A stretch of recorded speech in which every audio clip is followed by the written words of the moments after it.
Hey guys, and welcome to another Makeup Talks. This week we're going to be talking about the Beauty Blender products.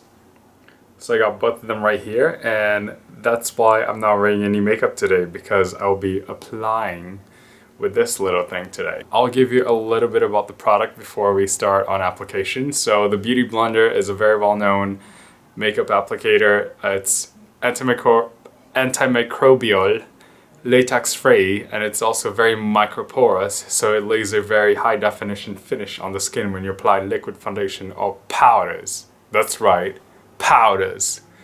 They also came out with new products, so if you haven't seen these two, this is just like that pink sponge, except that it's black, so that, you know, if you're wearing a lot of liquid foundation and you tend to be a little bit tanner like me, it's not going to leave brown stains on the sponge. Usually it leaves brown stains on the tip and on the bottom. So when you have the pink sponge, it just kind of looks like a pink boob with a nipple in the middle. This one you can see is completely black. And I've used it several times and I cleaned it several times, and it's always comes out to this shade. The little one is a concealer sponge. It's very, very cute. It looks like a small Pikachu with severed ears. And this one's more for concealing. You can do some highlighting with it or contour if you want to, if you're that courageous. I would just use it for concealing on myself or like nose highlighting.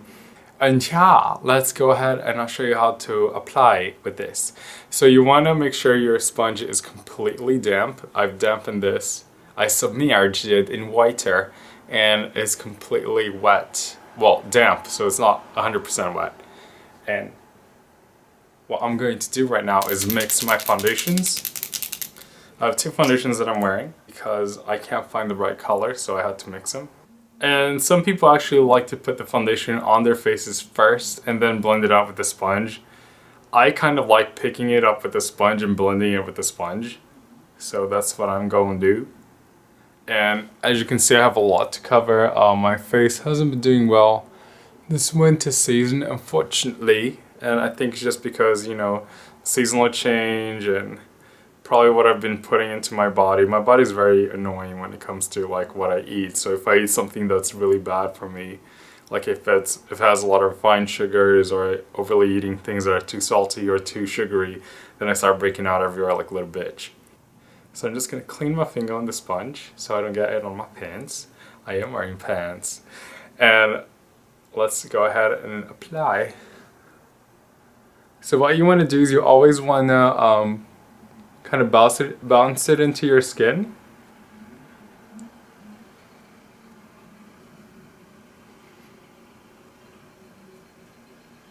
And you can see the amazing coverage it already gives me just by applying foundation.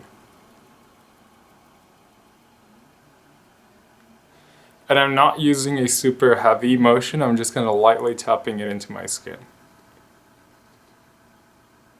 And I know that most people look for foundation when they go online and look for makeup, because I guess that's everyone's quest, you know, to find the best application, the best coverage, and the most natural finish. And I'm gonna say this is a pretty cool product if you want if you want all of those.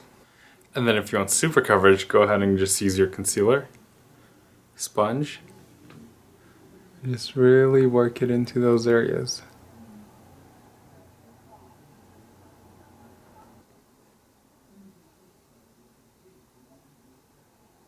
If you got a little bit too much, you can always use the other end to kind of buff it out.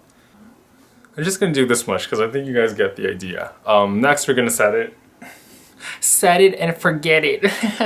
Like I said before, you can use the sponge to set it, so I'm going to use the clean side of the sponge and my Charlotte Tilbury powder and set this bitch.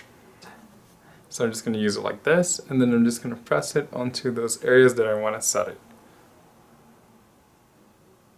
A nice thing about using this sponge to set makeup is that it grabs so much powder. It really sets the shit out of your makeup, and as you can see, like, it's super full coverage, which is amazing if you're doing like photo shoots and stuff. A nice thing about it too is that because you're using a big sponge, you know, you're not using a brush, it is a little bit wetter because we would dampen it, so the powder goes on a little smoother, which is great if you have textural issues, you know, or if you have hair and you don't want your hair to kind of show through. This is a great way to set your makeup. Alright, and that is it for the Beauty Blender demonstration. This gives you a pretty general idea of what the product does. And it's great if you're trying to build that coverage, if you really want to be even, smooth, and you want super heavy coverage in some places. This is the tool to get, just because it's so versatile. You can do so many things with it, and because it's a sponge, it always gives you that nice HD finish. If you have any questions or comments, please leave them on the comment section down below. I hope you guys enjoyed this week's makeup talks, and I can't wait to see you next week for another makeup talks. Don't forget to follow me on Instagram as well, and if you check my little link tab on my channel, you will see I have a Pinterest, a Tumblr, and there was one more thing. I think just the Instagram, and that's it. Oh, Twitter! Don't forget to follow me on those, and if you ask me any questions, I'll definitely reply. Try it. You can ask me anything. AMA. I'll see you guys next week. Bye!